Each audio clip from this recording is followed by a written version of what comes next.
tout le monde. On va essayer, Bezrat Hashem, dans ce shiur, à se préparer à Matan Torah. D'abord, un petit peu de comprendre Matan Torah et bien sûr, comment s'y préparer dans Avodat Hashem, dans le service de Dieu. Alors, déjà, la première grande question, qui est une question très populaire sur Matan Torah, sur le don de la Torah, c'est quelle est la nouveauté? On sait très bien les paroles du Talmud dans Masechet Yuma, page 28, que Avraham, Yitzhak, Yaakov, ils étudiaient la Torah, ils étaient des très grands érudits. La tribu de Lévi a étudié la Torah énormément en Égypte. Et au niveau même de l'accomplissement des mitzvot, on avait les avot qui ont accompli les mitzvot avant même qu'ils soient donnés, comme la Gemara dit à la fin de Kiddushin. Même les mitzvot de Eruv Tavshilin, c'est-à-dire même les mitzvot rabbiniques, ils étaient au courant et ils les mettaient en pratique. Donc, on sait qu'il y a eu un événement énorme ce jour de Matan Torah. Toute la sortie d'Égypte, elle était pour arriver à Matan Torah. C'est la première chose que Dieu a informé Moshe Rabbeinu dans le buisson ardent, c'est de lui dire Beotziacha mimitzraim tavdun et Elokim ala razeh. Et donc, cet événement, il était prévu même depuis avant la création du monde, ce fameux Matan Torah, avec tout ce bruit, tous ces millions de malachim et ces milliers de malachim qui sont venus sur terre pendant Matan Torah. Et on se pose la question, mais qu'est-ce qui a pu se passer réellement ce jour-là? Alors, la première chose, la première réponse qui est la plus simple, c'est le fait même qu'on a eu des ordres d'accomplir Torah et Mitzvot. Qu'est-ce que ça veut dire? Ce qu'on appelle dans le Talmud Metsuve Veose. C'est quoi Metsuve Veose? Dans le Talmud, il y a une discussion dans 4 endroits. Est-ce qu'il est mieux de faire une mitzvah lorsqu'on n'a pas d'obligation, ou bien il faut d'afka avoir une obligation et c'est plus valorisé, mieux valorisé lorsqu'on fait une mitzvah, lorsqu'on a un ordre. Et le Talmud arrive en conclusion dans ces 4 endroits. Il y a dans Kiddushin, dans Bava Kama, plusieurs endroits dans Avodah Zarah. Gadol ha-metzuve ve'ose misheno metzuve ve'ose. C'est-à-dire, celui qui accomplit les mitzvot avec un ordre, avec une mitzvah, c'est plus important. Le Tosfot dans Avodah Zarah, il dit pour quelle raison? Alors, une des raisons, c'est parce qu'il y a plus de Yetzer Hara, il y a plus le Yetzer Hara, il vient nous empêcher de faire des mitzvot. Lorsque ce n'est pas obligé, c'est plus facile à accomplir une chose qu'on n'est pas obligé, parce que le Yetzer Hara ne met pas le paquet pour nous empêcher. Donc, une des choses extraordinaires qui s'est produite, si on peut dire, c'est la bar mitzvah et bat mitzvah du Ham Israël. Ça, c'est Matan Torah. Avant Matan Torah, c'est vrai qu'on a étudié la Torah. Avant Matan Torah, c'est vrai qu'on a fait des mitzvot, mais c'était comme un enfant avant la bar mitzvah ou avant la bat mitzvah. Il n'y a pas d'obligation. C'était une préparation pour le moment où on allait avoir des obligations. Donc, le jour de Matan Torah, c'est la bar mitzvah et la bat mitzvah de nous tous. Et c'est à ce moment-là qu'on est vraiment devenu Metsuve Ve'ose. Ça, c'est une réponse qui est simple. Il y a une deuxième réponse qui est aussi simple, mais c'est important de connaître les réponses simples avant d'arriver aux réponses un peu plus profondes. Une deuxième réponse, c'est que la possession de la Torah, elle nous a appartenu à ce moment-là. C'est-à-dire que la Torah, avant le don de la Torah, elle ne nous appartenait pas. Elle nous était dédiée, elle était prévue qu'elle était pour nous, mais elle n'était pas à nous. Cette fois-ci, la Torah, nous avons une ba'alout, c'est-à-dire nous avons une possession de la Torah. C'est-à-dire, il y a un micro qui est ouvert, peut-être on entend un petit peu la maison, mais il y a donc une ba'alout sur la Torah. Ça veut dire quoi? Très simplement, lorsqu'il y a des discussions,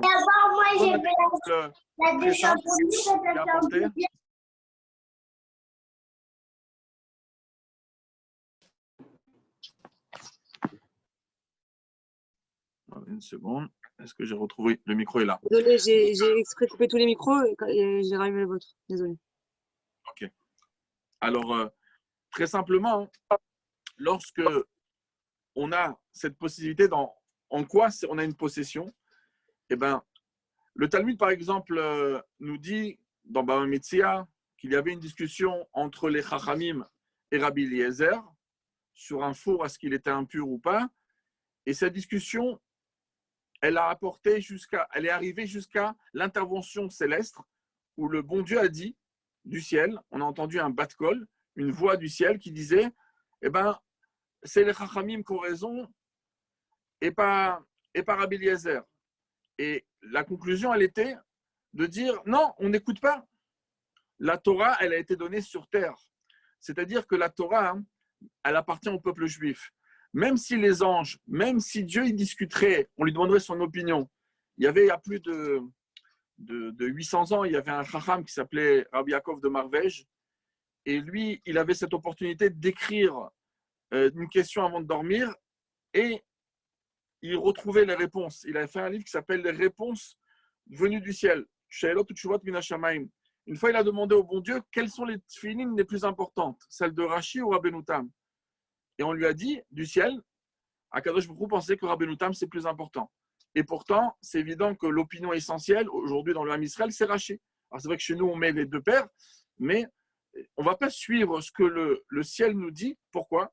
Parce que la Torah, elle a été donnée au Ham Israël. À partir du moment où la Torah, elle nous a été donnée, on a cette possibilité de décider. Il faut se rendre compte que les Malachim, ils étaient assez furieux que Akadosh Baruch Hu donne cette possession de la Torah au Ham Israël. Parce que si on se pose la question, mais pourquoi ils sont tellement embêtés par le don de la Torah au peuple juif? Le don de la Torah, ça ne veut pas dire qu'ils ne peuvent pas l'entendre. Le Zohar nous dit, et dans les Mamarim du Rabbi de Bati Legani, on amène souvent Ayoshevet Baganim Chaverim Makshivim le colère. C'est un verset de la Cantique des Cantiques. Et là-bas, c'est marqué que les Malachim, ils viennent nous écouter quand on étudie la Torah. Donc, ils peuvent mettre un MP3, ils peuvent trouver des solutions pour écouter la Torah.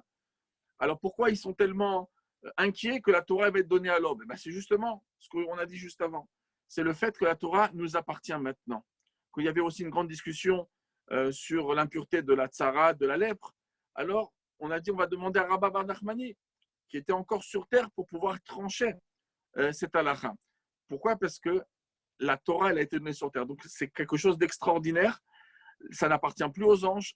Même Akadosh Baruch Hu, lui-même, s'il devrait dévoiler son opinion céleste, si les sages sur terre ne comprennent pas et ils arrivent à une autre logique, et bien automatiquement, on va trancher selon la halakha, comment elle est perçue, comment la Torah est perçue par l'homme, par le peuple juif, parce que la Torah nous appartient. Ça, c'est la deuxième chose, deuxième chidouche qui s'est produit à Matan Torah. On a aussi, bien sûr, ensuite, ce qu'Akadosh Baruch Hu nous a donné à travers cette Torah, d'après ce que la Chassidoute explique. La Chassidoute, elle a rajouté que la mitzvah, ça vient du terme tzavta vechibo. C'est une liaison, c'est un contact avec le divin. Akadosh Baruch Hu, il est infini. La créature, elle est finie. Le peuple juif, même sa neshama qui est descendue sur terre, elle a une mutation et aujourd'hui, elle est limitée. Et sa seule manière de s'attacher avec l'infini, la seule manière de faire descendre l'infini de Dieu sur la terre, le Ensof, c'est à travers Torah et Mitzvot. C'était une chose qui ne s'était pas produite à l'époque de Abraham, Yitzhak, Yaakov, comme le fameux exemple qui est apporté tout le temps dans la Chassidoute avec les tefilines, que Yaakov Avinu, il prenait les écorces de l'arbre et il les jetait ensuite parce que la Kedusha, la sainteté, la divinité de Dieu ne pouvait pas se connecter avec la matière parce qu'il y avait cette barrière qu'il y avait entre les cieux, entre les mondes spirituels, Hashamaim, Shaim, Lachem, Varet, Satan, Livne, Adam. Et donc, ça, c'est le troisième, en vérité, chidouche de Matan Torah, c'est que il y a eu un pont, une jonction entre les mondes spirituels et le monde inférieur. Et à travers nos mitzvot, à travers notre Torah, comme le Balatanen écrit très longuement dans le 5e chapitre, qu'il y a un attachement incroyable qui se produit lorsqu'un juif il étudie la Torah. Et bien, lorsqu'Avraham, Yitzhak, Yaakov, ils étudiaient la Torah, ils ne pouvaient pas s'attacher avec le niveau infini du bon Dieu. Il y avait un niveau simplement très limité de Dieu qui était accessible, mais le niveau d'Akadosh Baruch Hu, comme c'est marqué, la première chose qu'on a entendue en Matan Torah, c'était le mot Anochi.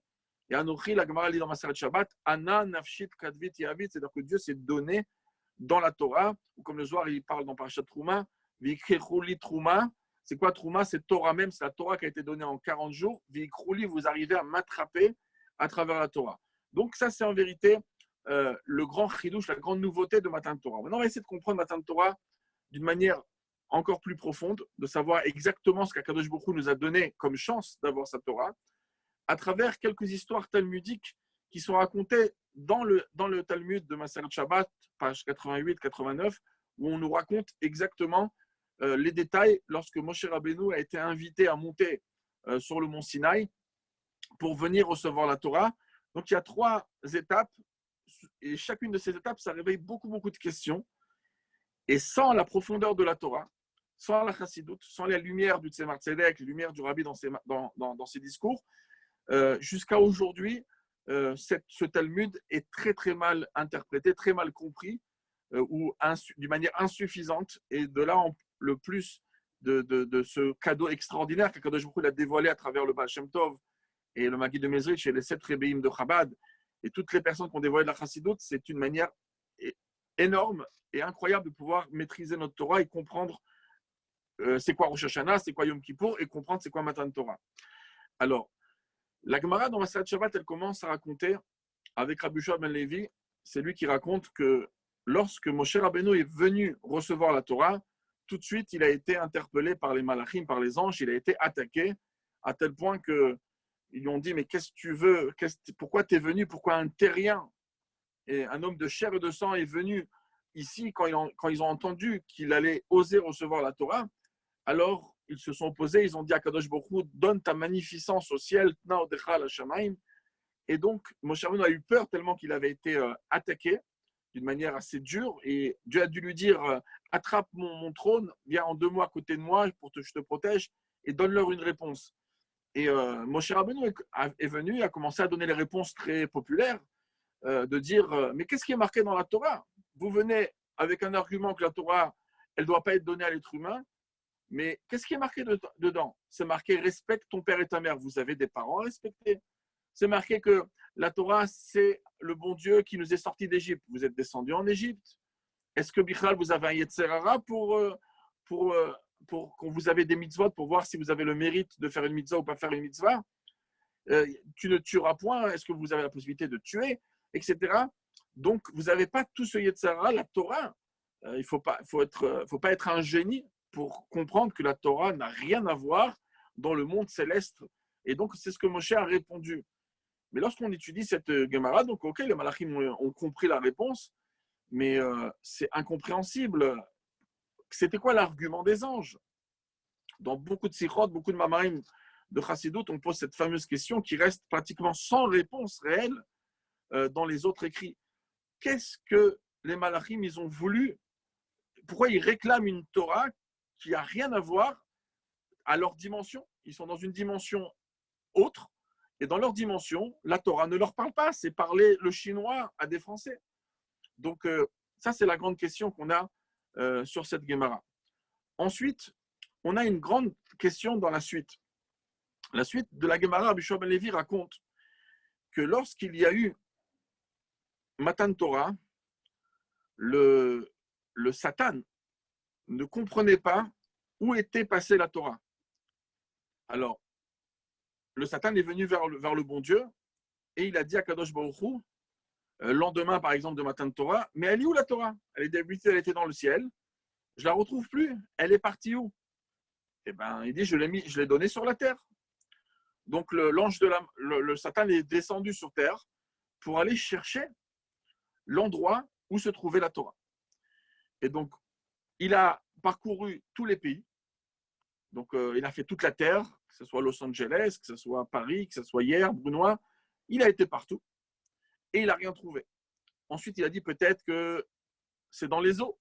Il est passé sous les mers, vérifier toutes les rivières, tous les endroits où il y avait de l'eau, il est parti vérifier. Il est parti dans l'abîme, dans le centre de la terre.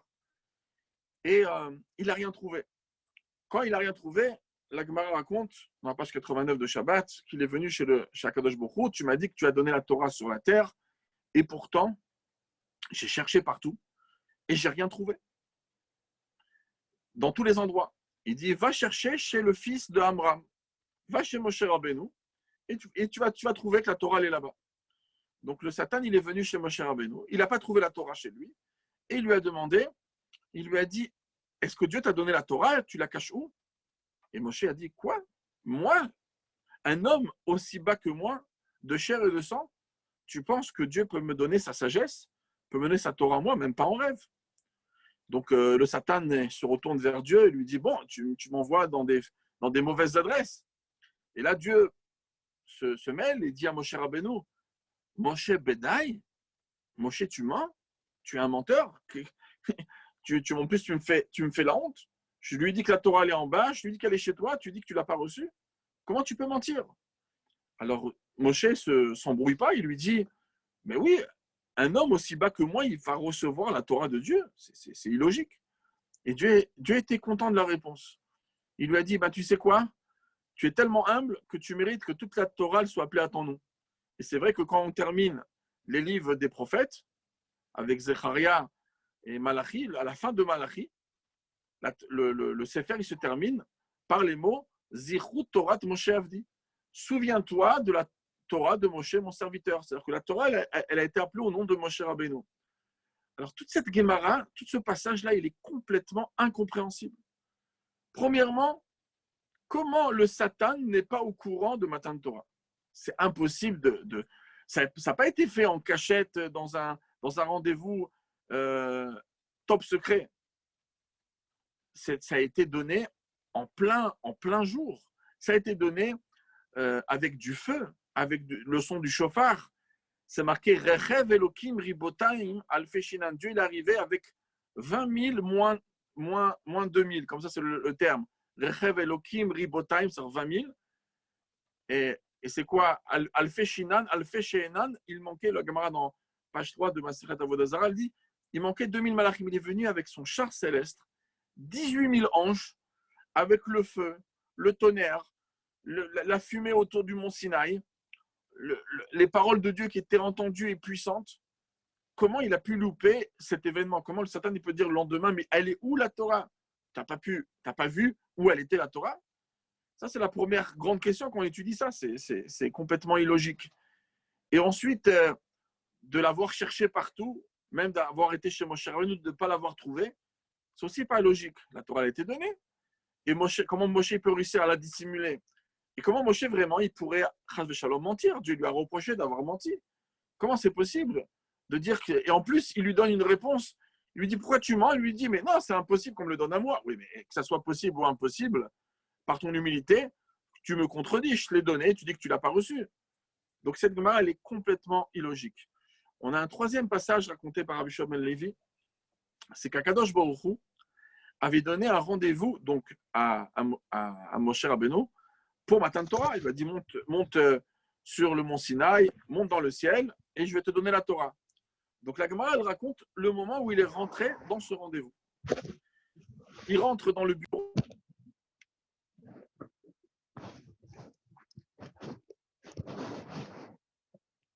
On vous entend pas, Rav. Vous êtes en muet. Excusez-nous.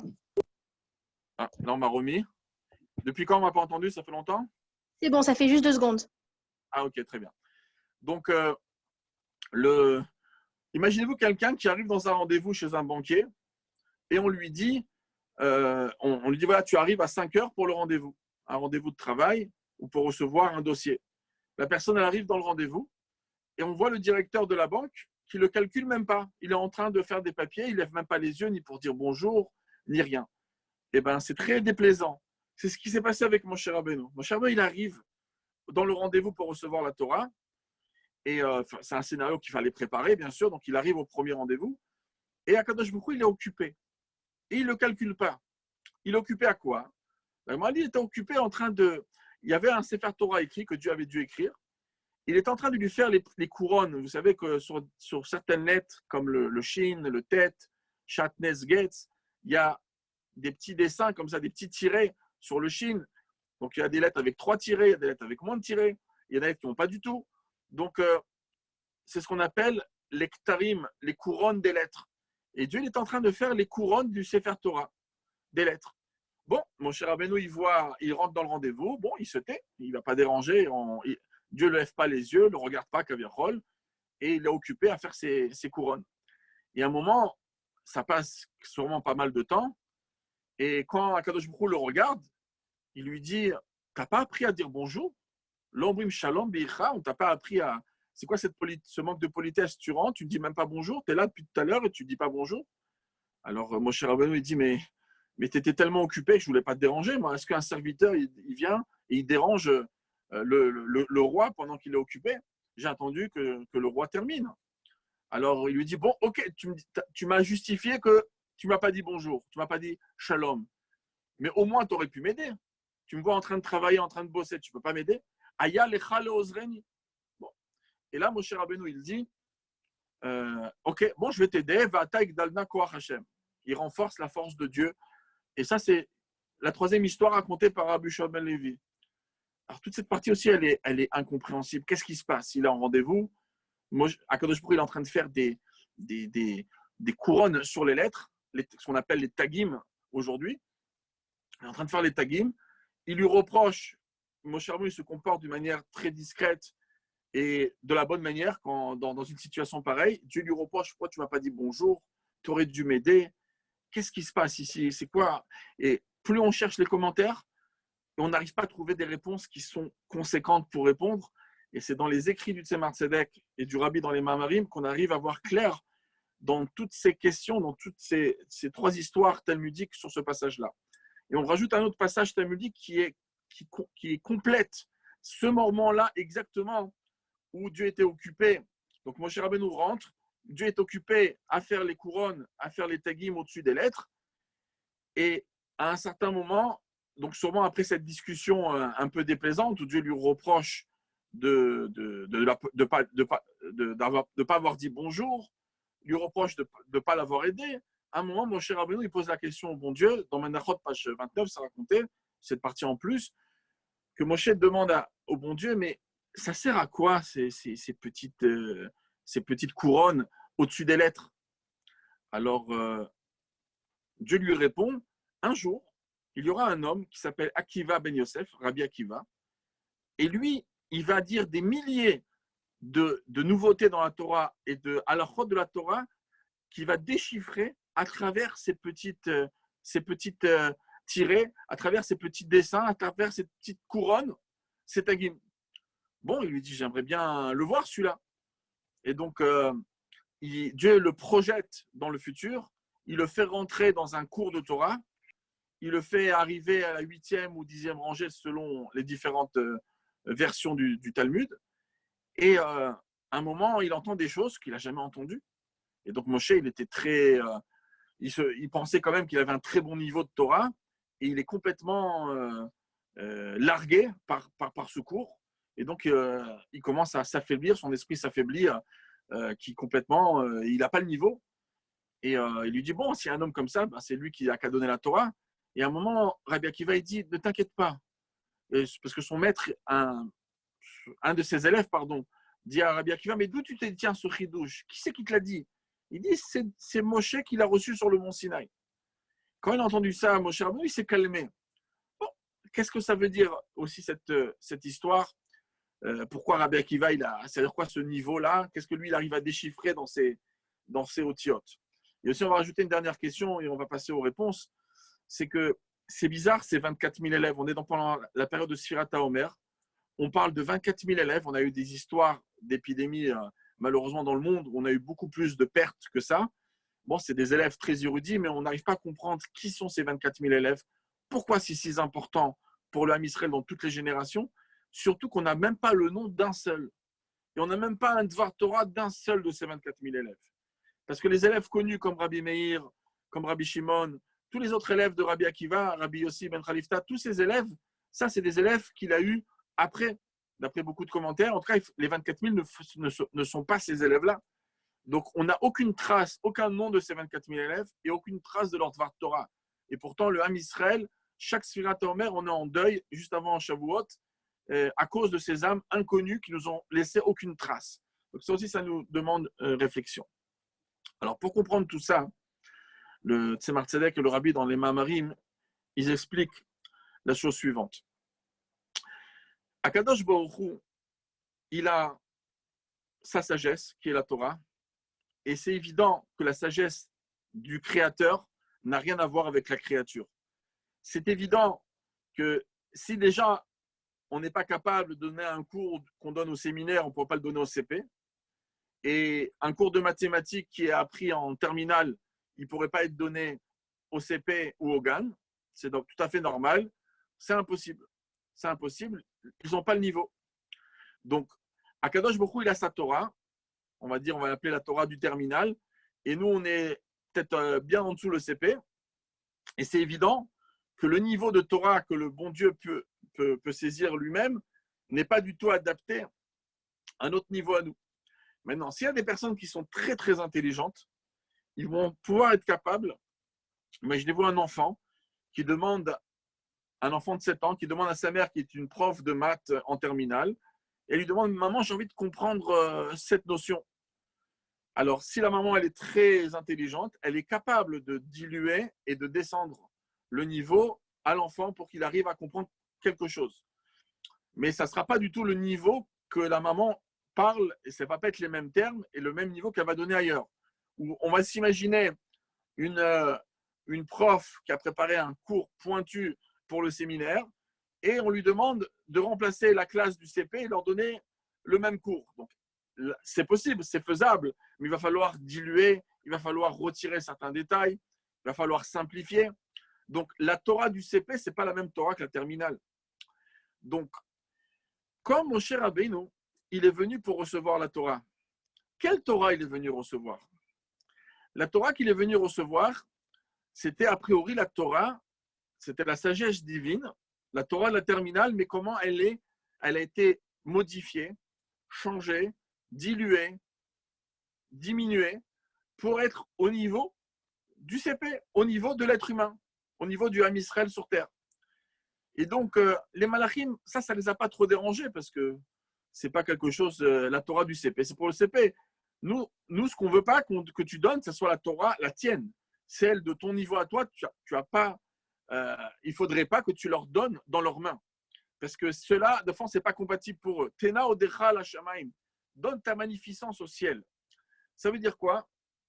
Ça veut dire que normalement, la Torah qu'on aurait dû recevoir, ce n'est pas du tout la Torah de Dieu. C'est la Torah du CP, la Torah de l'être humain. C'est pour ça que le Satan, le lendemain de Matan Torah, vous croyez qu'il n'a pas assisté à Matan Torah? Bien sûr qu'il a assisté à Matan Torah. Il a entendu les 10 commandements, il a entendu que Dieu donnait la Torah à l'homme. Il était au courant, on ne peut pas cacher. Quand Dieu vient avec le char céleste, avec 18 000 anges, avec du bruit et des éclairs, etc., c'est impossible de dissimuler un événement aussi grand, aussi gigantesque que ça, surtout pas au Satan. Donc le Satan, il était au courant. La seule chose qu'il a remarqué, c'est qu'il a remarqué que ça avait disparu la Torah de Dieu. C'est-à-dire que même la sagesse divine de Dieu, celle du niveau de la terminale, celle du niveau divin, elle n'était plus là. Donc il s'est dit, bon, hier il y avait Matan Torah, celle du CP, mais il est où? Ils sont où les bouquins il est où ton cours? Il était hier sur YouTube. Aujourd'hui, il a été retiré de YouTube. Il est où les cours du niveau supérieur? Pas celui de l'être humain. Et c'est pour ça qu'il ne savait pas où elle était, cette Torah. Et donc, Dieu lui a dit, ben, tu sais, celle-là, je l'ai donnée aussi à Moshe Rabbeinu. Quand un juif il étudie la Torah, il faut savoir qu'il attrape toute la sagesse de Dieu. Alors, c'est vrai qu'il comprend ce qu'il peut comprendre, la Torah du CP, etc. Mais à l'intérieur, Dieu a donné, malgré qu'on n'arrive pas à saisir la sagesse à son niveau supérieur, mais celle-là aussi, elle a été donnée. Maintenant, je vous ai dit tout à l'heure que quand on vient dans un rendez-vous, chez un banquier qui nous a donné rendez-vous pour traiter de notre dossier ou nous donner un dossier, c'est très déplaisant qu'il est occupé, qu'il ne nous calcule pas. Mais en vérité, imaginez-vous que quand vous rentrez dans ce rendez-vous, il est en train de ramasser tous les papiers que vous avez besoin. Un dans le tiroir, un autre sur la table. Il a imprimé 2-3 feuilles. Il est en train de s'occuper de votre dossier. Ça, ce n'est pas déplaisant, puisqu'il est en train de s'occuper de nous. Ce n'est pas qu'il est occupé lui-même à un dossier personnel et qu'il ne nous calcule pas. Il est en train d'écrire, il est en train de faire des choses qui sont pour notre dossier. En vérité, lorsque Moshe Rabbeinu est venu recevoir la Torah, qu'est-ce qui s'est passé? Dieu est en train d'écrire les couronnes. C'est quoi ces couronnes? Alors, vous savez, quand vous avez un appareil radio ou vous avez Internet, si le Wi-Fi ne marche pas, ben, vous ne pourrez pas avoir Internet. Ben, si on est en train de s'entendre et que chacun il est chez soi, eh ben, c'est parce qu'il y a un chibour, il y a un contact avec un Internet, avec un endroit, avec un radar. La radio de la même manière. Mais si il n'y a pas ce Wi-Fi, s'il n'y a pas ce contact, eh ben on ne pourra pas communiquer, on ne pourra pas attraper la radio. En vérité, Akadosh Baruch Hu, qu'est-ce qu'il est en train de faire? La Torah du CP, elle était prête. Mais Dieu, il voulait rentrer à l'intérieur, qu'on attrape aussi la Torah de Dieu, celle du terminal. Mais il faut des ondes, il faut des codes Wi-Fi. La Chassidut, elle vient, elle dit que les tagim du Sefer Torah, ils sont très très importants. Ces petits dessins qui sont au-dessus du Shin, du Tet, du Nun, etc. C'est très important parce que c'est eux qui créent le code pour justement attraper, c'est les antennes, si on peut dire des lettres, qui attrapent la Torah de Dieu elle-même. Et lorsqu'on étudie la Torah, même quand on est en train d'étudier une Torah pour eux qui est saisissable à l'être humain, ça n'empêche pas qu'à l'intérieur, il y a la Torah, la sagesse de Dieu à son niveau, à lui. Et c'est ça que Dieu est en train de faire pendant ce rendez-vous. Il arrive et il était juste en train de faire ce cadeau extraordinaire. Je ne te donne pas simplement la Torah qui est adaptée à l'être humain, sache que je donne ma Torah à moi. Je suis en train je suis en train justement de placer les antennes pour que lorsqu'un juif, il ouvre un Sefer Torah, un livre de Torah, une sirah du Rabbi, une halakha dans le Shulchan Aruch, n'importe quelle chose de la Torah, lorsqu'il est en train d'étudier, non seulement qu'il comprend la sagesse de Dieu qui a été adaptée au CP, mais il attrape la sagesse de Dieu elle-même. Et ça a été donné à Matan Torah pendant que Dieu est en train de faire ça. Maintenant, Moshe Rabbeinu, il s'est posé la question et il s'est dit, mais concrètement, qui c'est qui va s'en servir de cet accès? C'est vrai qu'on a ta Torah, lorsqu'on étudie, on n'a pas simplement la Torah du CP, on a même la Torah de la terminale. Mais qui c'est qui va vraiment réussir à la saisir? En vérité, quand Mashiach va venir, on va monter à un niveau parce que notre âme, elle a des sources dans l'essence de Dieu. On va pouvoir justement s'élever au Créateur et maîtriser une Torah que le Midrash, il dit dans Kohelet Rabbah, que la Torah de maintenant, elle est considérée comme vanité par rapport à la Torah du Mashiach. Parce que justement, on va pouvoir saisir la Torah du divin. Mais donc, Moshe Rabbeinu a demandé à Dieu, mais à quoi ça sert ces codes Wi-Fi si je n'arrive pas à la maîtriser? Il dit, sache qu'un jour, il y aura un homme, Rabbi Akiva, lui va maîtriser ces choses-là. Et en vérité, lui, Rabbi Akiva, il avait un niveau, c'est un niveau qui appartenait à la délivrance. Et il a réussi, c'est pas pour rien qu'il a été le maître de Rabbi Shimon Bar Yochai, parce que Rabbi Akiva, il a réussi à déchiffrer. Et avec qui il a déchiffré ça? Il a déchiffré ça avec les 24 000 élèves. Pourquoi on n'a pas de nom? Parce que c'est pas, ils nous ont rien laissé comme traces. Parce que les traces que nous, on a reçues, ce sont les traces de la Torah révélées par Rabbi Meir, par Rabbi Yossi, et par tous les Chacham, par Rabbi Shimon. Mais la Torah saisie de la terminale, eux, ils ont réussi à la comprendre, mais le monde n'était pas du tout prêt pour ça. Et c'est pour ça que Akadosh Baruch Hu les a fait disparaître, il ne nous a laissé aucune trace des 24 000 élèves. C'est pour ça qu'il était complètement largué, Moshe Rabbeinu, lorsqu'il assistait à ce cours. Il assistait à un cours, c'était la Torah du futur. La Torah que le Mashiach va nous révéler un jour.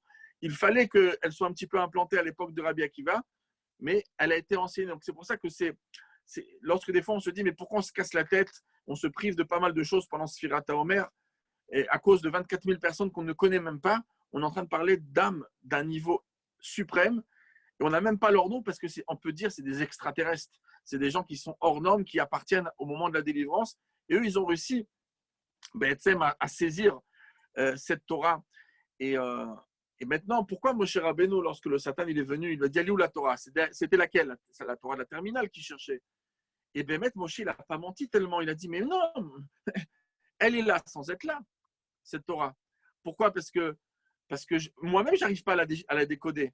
Même moi, je n'arrive pas à la déchiffrer. Donc, dans sa tête, il n'a pas menti. Chas v'shalom que Moshe, il aurait menti. Et c'est ce qu'il a dit en vérité à Kadosh Baruch Hu. Il dit, tu mens? Il fait, non. Moi, en vérité, je n'ai pas le niveau. Je suis un être humain, je suis un Bassar Vadam, je n'ai pas le niveau pour le moment de décoder cette Torah au niveau de la terminale. Je suis en train de décoder la Torah au niveau des mondes que je connais, comme Atzilut. C'est une Neshama d'Atzilut, quand même, Moshe Rabbeinu. Ça vient Minamai Mishiteu, il vient de la Chochma de Atzilut. Mais concrètement, la Torah, la tienne, celle du terminal, celle qui était avec toi avant même la création du monde, Vayatzlo Sha'ashuim, ça, c'est quelque chose que je ne maîtrise pas. Donc il a dit non, elle n'est pas là. Et donc Dieu, il a dit, ben justement, c'est cette humilité qui donne accès à la Torah. Et lorsque mon cher Rabbeinu, il est rentré, Dieu lui a dit, mais pourquoi tu ne dis pas bonjour? Alors il lui a dit le terme shalom. C'est quoi shalom? Shalom, c'est justement la paix entre la Torah, pas simplement les mondes célestes et les mondes inférieurs, mais c'est aussi entre la Torah d'en haut et la Torah d'en bas. Parce que Dieu est justement en train de mettre les antennes Wi-Fi pour que la Torah d'en bas attrape la radio, attrape la Torah d'en haut. Et il lui a dit, il fallait dire bonjour. C'est quoi bonjour? C'est viens justement m'aider à faire ce contact entre la Torah d'en haut et la Torah d'en bas pour qu'elle ne fasse qu'un. Il fallait faire ce shalom, il fallait faire ce chibour, cette jonction entre les deux. Il lui dit, bon, je ne pouvais pas te déranger, mais il fallait m'aider. Et c'est quoi aider? Comment on peut aider le bon Dieu? Parce que Dieu, il a envie que sa Torah, elle soit en bas. Lorsqu'on étudie la Torah, Dieu, il veut qu'on a parce que si quelqu'un, il a acheté une radio, il a tout ce qu'il faut. Il a une boîte Internet, il a une radio, il a une antenne, mais il n'a pas mis la prise dans le mur, et ben, ça va pas. Elle va jamais marcher, cette radio. Donc, l'homme, il a encore quelque chose à faire. C'est vrai que Dieu, il a donné les antennes et on peut attraper la Torah de Dieu, pas celle du CP, mais même celle du terminal, celle qui est dans la vision divine. Et ben, cette Torah de Dieu, nous, on est capable de faire quelque chose. Et sans qu'on le fasse, on n'aura pas accès. Ça ne suffit pas d'avoir les antennes. Il faut brancher, ou il faut faire le code de Wi-Fi, il faut faire un code des fois pour rentrer sur Zoom. Il faut ce code que nous, on doit faire. Et c'est quoi? C'est l'humilité. L'humilité, c'est ce que mon cher Rabbeinu, il a dit, moi, je n'ai pas le niveau. C'est d'avoir, quand on étudie, on ouvre un Sefer Torah, on ouvre un livre de Torah, on ouvre une halakha, de quelle manière on doit s'annuler devant la connaissance divine. Et plus on est annulé, plus on va pouvoir, c'est comme si on branche les antennes et on va pouvoir attraper la Torah divine. Mais sans ça, on aura la Torah du CP.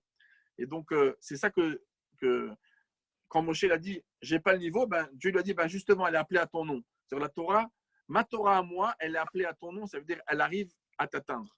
Donc, on a pu un petit peu comprendre c'est quoi la grandeur de Matan Torah, la grandeur du don de la Torah d'Akadosh Baruch Hu. Il faut savoir que c'est la Torah du bon Dieu lui-même qui est, et c'est pas simplement ce qu'on attrape, ce qu'on arrive à saisir, on a bien plus que ça. Maintenant, on va passer à une deuxième partie du shiur qui est en vérité la préparation. Mais on a un petit peu plus de valeur, un peu plus de compréhension dans la grandeur de ce jour de Matan Torah. C'est qu'Akadosh Baruch Hu, il attend qu'on se prépare. Alors, vous savez, quand on se prépare à quelque chose, on entend ça souvent et on pourrait un peu être embrouillé. Il y a des moments où on se prépare beaucoup. Si on dirait à quelqu'un, on lui posera la question, quand c'est qu'on se prépare vraiment pour être comme il faut, etc.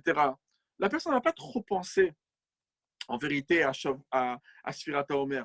La personne va porter plutôt à vous dire Elul, Rosh Hashanah, Yom Kippour. C'est plutôt les dates où les gens se remettent en question, ils essayent de se réparer, etc. Par contre, Sfirat HaOmer, bon, là aussi, on entend un petit message, il faut se préparer à Matan Torah, il faut travailler, il faut se raffiner. Et donc, on pourrait se poser la question, mais quelle est la nuance entre la préparation qu'on fait, par exemple, en Elul, avant les fêtes de Rosh Hashanah Yom Kippour, et maintenant? La différence, elle est énorme, et le rabbi précédent l'explique dans un Mahamar. On va dire d'abord le point, et après on explique un tout petit peu plus. Le point, c'est que, qu'est-ce qu'on fait en Elul? En Elul, on est en train de se remettre en question de quoi? On se dit, chacun, il se regarde lui-même. Si une personne s'appelle Léa, si une personne s'appelle Rivka, si une personne s'appelle Dvorah, Chayamushka, Nechamadina, chaque fille et moi, je m'appelle Michael, chacun il se remet en question sur quoi? On se dit, Michael, est-ce que le Shulchan Aruch qui est ici dans ma bibliothèque, est-ce que je l'ai accompli ou pas? Donc on est en train de se remettre en question, il y a la volonté divine, et le travail de Elul, c'est quoi? C'est de se dire, est-ce que j'ai accompli ce Shulchan Aruch et comment je pourrais mieux le faire à partir de l'année prochaine? Donc, ça, c'est en général ce qu'on essaye de faire d'une manière très très simple. Il y a des expressions très profondes de Elul, etc. Je ne veux pas rentrer là-dedans, je veux simplement dire qu'en 2 mots, après toutes les explications, on fait tchouva sur quoi? est-ce que j'accomplis ce Shulchan Aruch? Maintenant, on est en train de faire un autre travail qui est différent. C'est quoi? On est en train de voir qui accomplit ce Shulchan Aruch. En Elul, c'est est-ce qu'on accomplit le Shulchan Aruch? Et la question, c'est que même si j'accomplis le Shulchan Aruch, qui c'est qui l'accomplit? C'est qui? Et il donne un exemple dans les précédents, très simple. Il y avait en Russie à l'époque, dans une ville où il y avait les Paritim, c'était une sorte de gouverneur de la ville qui était assez puissant, et il était non-juif en général. Et donc ce Paritz, ce gouverneur, il avait entendu que la femme du rabbin de la ville, la rabbinite, elle faisait un kishke extraordinaire. Vous savez ce que les Ashkenazim ils ont dans le tchoulan, c'est une partie finale des intestins, etc. Et à l'intérieur, c'est mis avec un peu des pommes de terre, de l'ail, etc. Donc, le Paritz avait entendu que la femme du rabbin faisait une recette légendaire. Et tout le monde dans la ville parlait de sa recette légendaire. Et il avait même eu l'occasion de goûter. Et donc, il dit, la semaine prochaine, j'ai des invités importants qui viennent et j'aimerais bien avoir ce mets-là sur ma table. Donc, il a envoyé son chef cuisine pour aller recevoir un petit cours rapide de la rabbinite pour avoir la bonne recette du kishke. Et donc, il est revenu sans manquer un détail. Il avait la recette du début à la fin et il a fait ce fameux kishke et ça a été mis sur la table. Il y avait déjà une odeur un petit peu nauséabonde. Et lorsque un invité a goûté, tout de suite, ça a été répugnant. Et tout de suite, autour de la table, on venait de dire que c'était une recette vraiment répugnante. Et automatiquement, tout de suite, le Paritz qui avait invité ses hôtes, il a parlé à son chef Kisto, mais qu'est-ce que tu as été faire? Tu as bien récupéré la recette. J'ai dit, j'ai rien manqué. Le poivre, j'ai mis exactement ce qu'il faut. J'ai pris exactement la partie des intestins qu'il fallait. J'ai rempli de pommes de terre, j'ai mis de l'ail, j'ai exactement fait, j'ai mis des oignons, j'ai exactement fait ce qu'il fallait. Mais comment ça se fait que c'est répugnant? Va voir vite la rabbinite et demande-lui des explications. Donc le Rabbi il raconte ça dans un mamar. Et elle est partie donc, il est parti demander à la rabbinite, mais voilà, j'ai fait exactement tes directives et c'est sorti de manière répugnante. Je lui dis, répète-moi ce que tu as mis. Il répète exactement ce qu'il a fait, tout était parfait. Mais elle lui a demandé, mais est-ce que tu l'as nettoyé avant? Parce que c'est rempli d'excréments. Est-ce que tu l'as nettoyé? Il fait, ah, mais ça tu ne me l'as pas dit. Je pensais que ça faisait partie de... J'ai tout de suite fourré à l'intérieur. Mais il lui dit, mais c'est tout à fait normal. Je ne vais pas besoin de te dire, ça sent mauvais, c'est répugnant. C'est évident qu'il faut tout bien rincer avant de l'utiliser. Le rêve précédent, il dit, c'est exactement ça le travail de Sfirat HaOmer, la préparation au matin de Torah. La préparation au matin de Torah, c'est quoi? C'est en Elul, on se dit, est-ce que j'accomplis le Shulchan Aruch ou je ne l'accomplis pas? Mais pendant Sfirat HaOmer, qu'on fait Pirkei Avot aussi, qu'est-ce qu'on se dit? Mais qui c'est qui accomplit Est-ce que c'est un kishke répugnant qui accomplit ou un kishke qui est propre? Est-ce que c'est un être humain raffiné qui fait le Shulchan Aruch ou c'est un animal qui fait le Shulchan Aruch? Comme ça, c'est les mots du rêve précédent. Le rêve précédent, il nous dit, en Elul, on travaille le Shulchan Aruch. Là, on travaille la personnalité qui va accomplir ce Shulchan Aruch. Et donc, au Sfartem Lachem, la Chassidut, elle dit, c'est pas simplement on va compter le Homer, mais au Sfartem Lachem, c'est qu'on va saphir. C'est une pierre saphir, c'est une pierre qui illumine, qui est brillante. On doit se faire briller au Sfartem Lachem. On doit se faire briller. Et c'est pour ça qu'on amène justement cette oblation à base d'orge. L'orge, en général, il est plutôt réservé aux animaux, que c'est un machal béma plutôt que le blé qui est plutôt réservé à l'être humain. Pour justement, on est en train de travailler notre animal pour que ce soit une personne propre qui accomplit cette Torah. Et ça, c'est le défi de maintenant. Maintenant, les bonnes midot, c'est très important qu'ils sont basés sur de l'annulation. Ils doivent être basés sur la Torah. Vous savez, lorsqu'on étudie le Pirkei Avot, tout le monde se pose la question. Pirkei Avot, ce n'est pas les premières Mishnayot. Les premières Mishnah, c'est la Mishnah de Brachot. Tout le monde connaît la première Mishnah de Brachot. Mais Matai Korim et Shema Be'arvin, à quel moment on fait le Kriyat Shema? Mais là, on est dans le traité de Nizikin. On est bien avancé dans les Mishnayot. Et dans Nizikin, on a une Mishnah qui s'appelle Avot. Et pourtant, c'est là-bas que Rabbi Yehuda Hanassi, il a décidé de faire tout l'enchaînement de la Torah depuis Moshe Rabbeinu jusqu'au Tanaïm, jusqu'à Knesset Agdola, Moshe Kibel Torah Misina, Sara le Yoshua, Yoshua le Skenim, Skenim Minvim, etc. Tout le monde connaît la première Mishnah. Pourquoi il a fait cette préface? Il aurait pu la faire dans la première Mishnah de Brachot. Moshe Kibel Torah Misina, etc. Et après on aurait dit. Et lui, il a dit qu'il faut faire Kriyat Shema à partir de telle heure. Pourquoi avoir rentré ça dans Pirkei Avot? Eh bien, c'est très simple, c'est parce que lorsqu'on étudie une halakha de la Torah, lorsqu'on étudie les lois du Kriyat Shema, on n'a aucun doute qu'ils proviennent du Sinaï. Par contre, quand on étudie des bonnes midot, le bon comportement, lorsqu'on essaie de travailler sa personne, il y a même des non-juifs qui travaillent leur personne. Il y a tout le monde qui essaye, l'humanité, elle essaye des fois de se raffiner.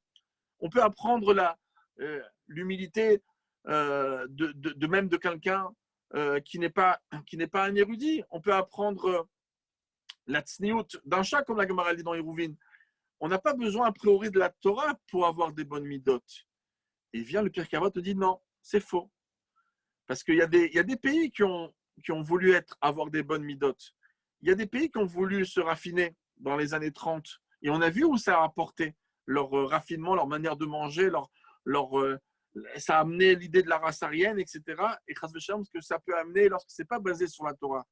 Donc la Mishnah dans la vote, elle nous dit les bonnes midot, il faut que ça soit pris de notre Torah, des enseignements, des histoires des tzadikim. Moshe Kibel Torah Misinaï. Dafka dans Pirkei Avot, on doit savoir que même les bonnes midot, ça ne vient pas de l'humanité, des bons sentiments de chacun. Ça vient de la Torah. C'est pour ça qu'on essaye de se comporter comme il faut. Alors, je voudrais parler quelques petits mots sur une des midot qui est justement Chesed. Chesed, c'est la première semaine de Sfirat HaOmer, c'est l'amour. C'est la bonté qu'on appelle aussi la Hava. L'Ira, c'est la Gvura, c'est la sévérité. L'amour, c'est plutôt le Chesed. Et c'est justement pour des filles de séminaire, c'est très bien à savoir parce que il y a aussi des prévisions pour chaque fille de se marier. Et donc, c'est très important dans un couple. Chesed ve'emet nivgashu. Le chesed et la vérité, la bonté et la vérité se sont rencontrés. C'est les valeurs numériques de Khatan Kala. On a besoin de fonder, bien sûr, son foyer sur le Emet, sur la Torah, et fonder sur l'amour. Et le problème, c'est que l'amour, qui est la première des midot, le chesed, c'est l'amour parce que chesed, ça veut dire donner. Et malheureusement, très souvent, on traduit l'amour aujourd'hui par une définition qui est complètement égoïste et complètement l'opposé de l'amour. Je vous donne un exemple. On va dire que quelqu'un, il aime par exemple le saumon. Alors, il va dire, j'aime le saumon. Eh bien, j'aime le saumon. Alors, les choses que tu aimes, tu les manges. Vous vous rendez compte? Brigitte Bardot, elle aimait les animaux, elle ne les mangeait pas. Alors, quelqu'un qui aime a priori le saumon, il ne devrait pas le manger. Alors, comment ça se fait que on dit j'aime le saumon? Parce que l'amour, aujourd'hui, elle est très très mal traduite. L'amour, ce n'est pas que toi tu aimes le saumon, tu t'aimes à toi. Le saumon te fait du bien, c'est pour ça que tu le manges. Parce que sinon, tu ne mangerais pas quelqu'un que tu aimes. Tu t'aimes à toi et le saumon te fait du bien, donc en t'aimant à toi, tu le manges. L'amour, c'est exactement le contraire. C'est marqué que lorsque quelqu'un se marie, on lui pardonne toutes ses fautes. Son casier judiciaire, il est complètement blanchi. Alors, comment ça se fait? Yom Kippour, je peux comprendre, on travaille en Elul, on se remet en question.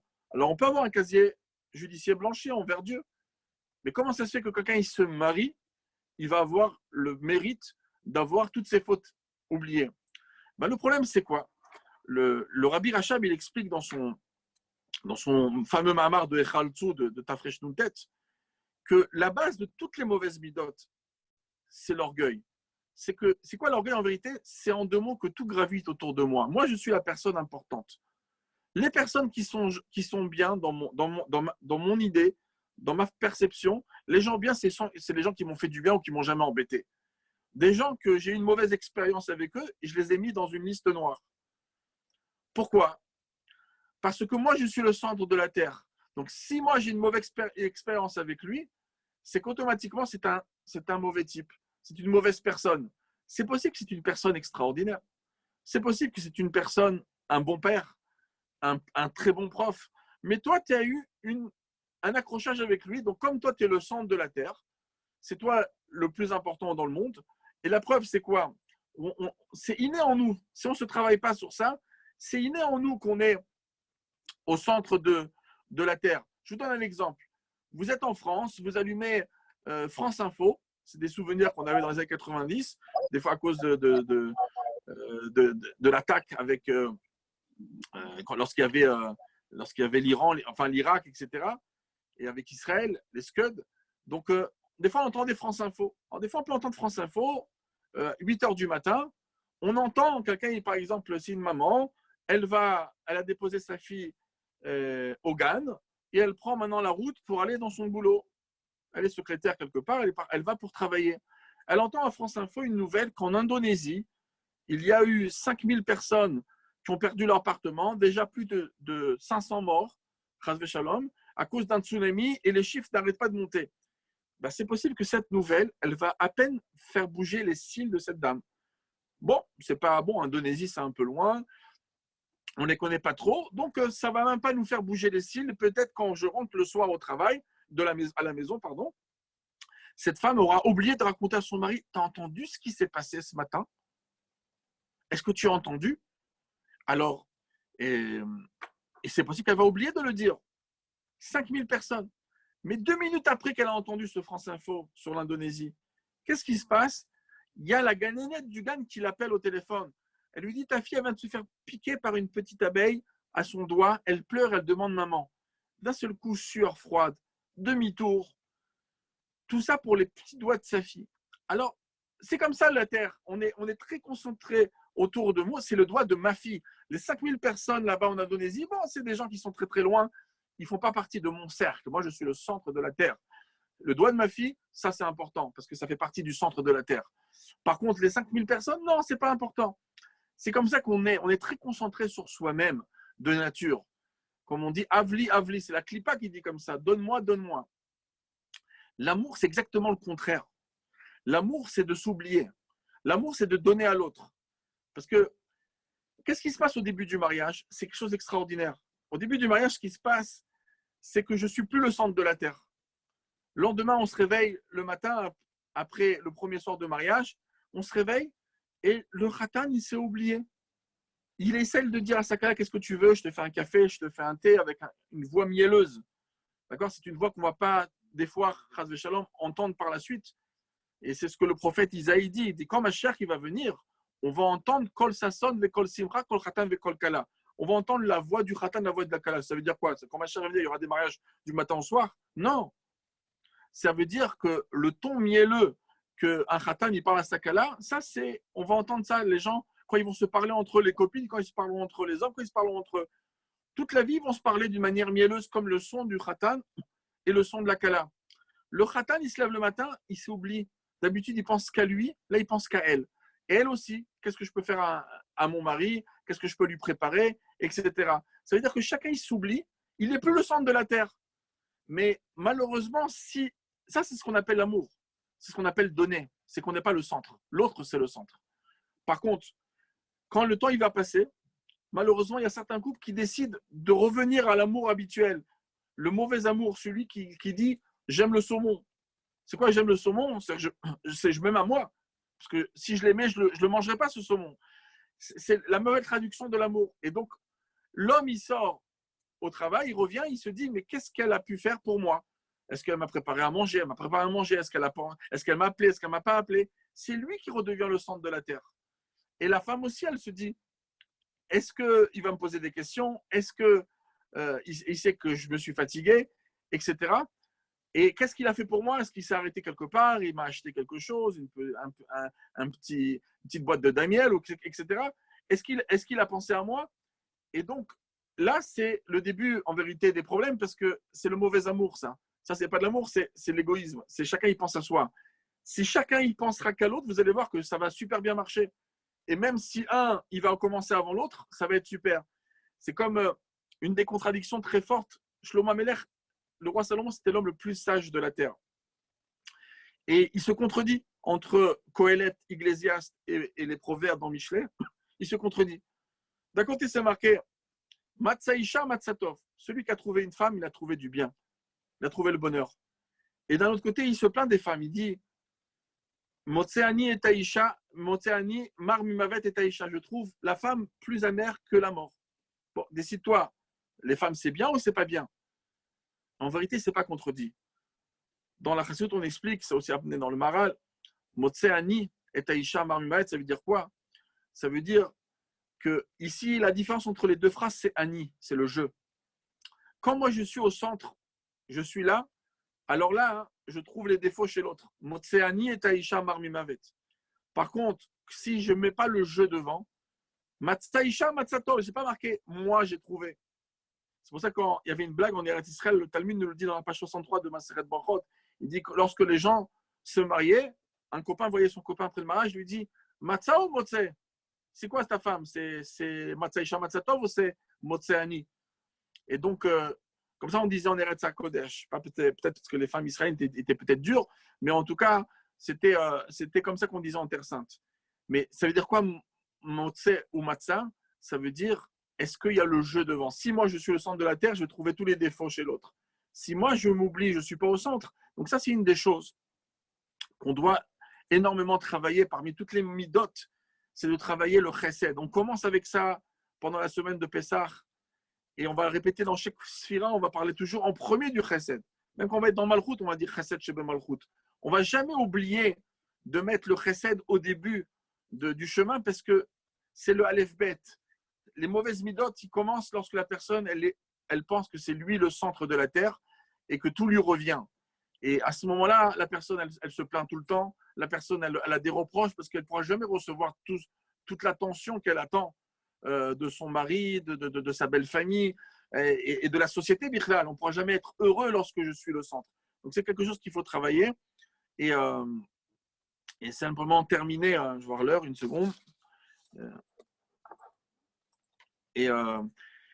peut-être terminer avec un point sur dans le Chumash justement Shemot, on nous dit la chose suivante, encore 2-3 minutes.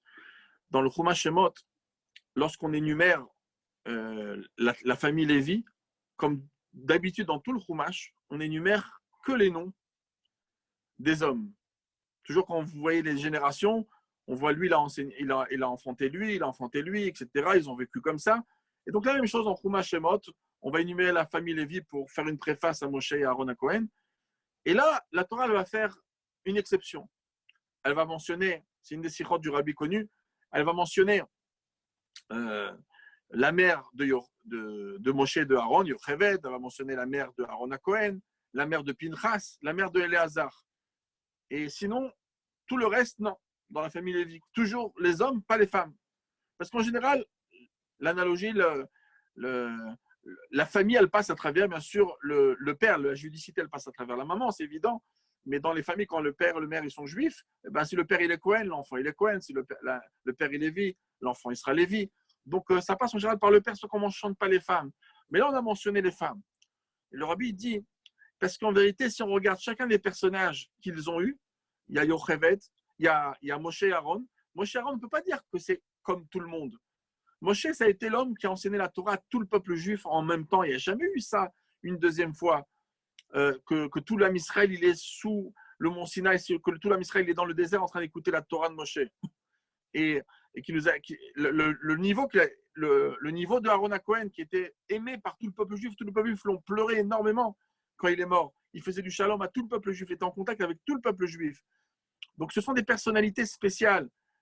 Pinchas aussi, qui va retirer une des grandes xérotes du Ham Israël et sauver le Ham Israël. Et Éléazar, qui va être aussi un personnage qui va enseigner la Torah à tout le monde. Lorsqu'il va enseigner en Parashat Matot, c'est lui qui va prendre la parole quand il va enseigner les lois de la cachérisation des ustensiles. Donc, ce sont des personnages rarissimes du peuple juif. Et la Torah, elle a trouvé l'importance de dire, si ces personnages sont importants, plus que tous les autres personnages de la Bible, c'est parce que ça dépend de leur mère. La mère, c'est la Keret Habayit. La mère, c'est justement, parmi toutes les personnes qui doivent se travailler, les hommes doivent se travailler, les femmes doivent se travailler, mais on compte énormément sur la femme. Pourquoi? Parce qu'elle a des capacités spirituelles qui dépassent largement celles des hommes. C'est pour ça que c'est elle qui annonce la Gdusha du Shabbat à travers la Katnerot. C'est elle qui donne la Emouna dans la Parnassa lorsqu'elle fait Afrashat Chala. C'est à elle essentiellement que retombe énormément de lois de la pureté familiale, parce que la purification, la Kedusha, elle passe à travers la femme. La Neshama d'un juif, qui est quelque chose de très kadosh, c'est pas le mari qui opte là-dedans, qui agit là-dedans, c'est la maman. Même si Chas v'Shalom, elle a eu un enfant avec un non-juif, l'enfant il sera complètement juif avec une Neshama. Pourquoi? Parce que la Kedusha, elle passe à travers les femmes. Donc c'est pour ça que la préparation à Matan Torah, comme le Rabbi avait souvent l'habitude de dire, Moshe Rabbeinu, il a parlé aux femmes avant de parler aux hommes. Kotomar le Bet Yaakov et Tagel Ivnei Israël. Donc, les femmes, ils ont cette sensibilité d'âme et c'est pour ça que le Maral de Prague, très souvent, les hommes, ils sont orgueilleux de dire qu'on a plus de mitzvot que les femmes. Et c'est pour ça qu'on dit chez le Hassani Isham, c'est pas du tout dans ce sens-là. Et le Maral de Prague, il dit au contraire. Il dit que les mitzvot, ils sont venus pour raffiner la personne. Et la femme, en étant raffinée largement plus que l'homme, n'a pas besoin de toutes ces mitzvot pour se parfaire. Mais en tout cas, la préparation en Matan Torah, elle est bien sûr pour les hommes comme pour les femmes, mais il y a un accent énorme sur les femmes au niveau de leur tzniout, au niveau de leur midot. C'est justement le moment de travailler toutes les attributs pour se préparer à la Torah. Et une manière aussi de se préparer à la Torah, c'est de comprendre la valeur de tout ce qu'on a dit dans la première partie du shiur. Cette partie où on comprend le chidouche, la nouveauté du Matan Torah et la chance que Dieu nous a donné un accès à son infini. Et ce côté infini, on en a justement besoin parce qu'un juif n'est pas limité à un raisonnement terrestre, parce que justement, si un juif il s'attache, il comprend l'importance d'une Torah infinie, il aura accès à une vie infinie, à une vie qui sera au-dessus de la nature, au-dessus de l'intelligence humaine. La parnassa d'un juif sera d'une manière spectaculaire, d'une manière incompréhensible, avec beaucoup de nissim, si la personne elle est capable d'intégrer cette chance de pouvoir s'unir avec l'infini d'Akadosh Baruch Hu. Donc, on a pu passer un petit peu ensemble une petite facette de Matan Torah et une petite facette de préparation. Il y a tellement de choses à dire sur les midot. On pouvait parler d'Avat Israël, on parlait de beaucoup de Gvora, de Tiferet, de beaucoup d'autres midot extraordinaires qu'on pourrait travailler. Mais au moins, on a parlé une des inanimes, c'est justement le chesed, c'est-à-dire le vrai amour, c'est de ne pas être le centre de la terre, de mettre autrui le centre.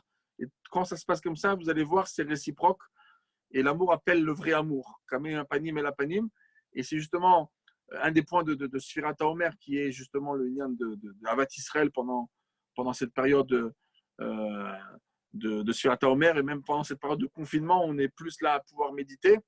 C'est hyper important la Avat Israël, elle vient en premier, parce que les gens, c'est facile de dire des slogans, il faut s'aimer, il faut s'adorer, il ne faut pas faire de différence entre un juif et un autre, etc. Mais le grand problème, même si on dit ces phrases, on va répéter les plus belles sirotes du monde ou des super histoires sur Avat Israël, à la fin du compte, très souvent, ça ne marche pas parce qu'on n'a pas travaillé ce point-là qu'on va retirer de nos têtes, qu'on est le centre de la terre. Donc, Bezat Hashem, qu'on se prépare comme ici fois à Matan Torah et qu'on soit zoré à Géoula Mitit Vashlema.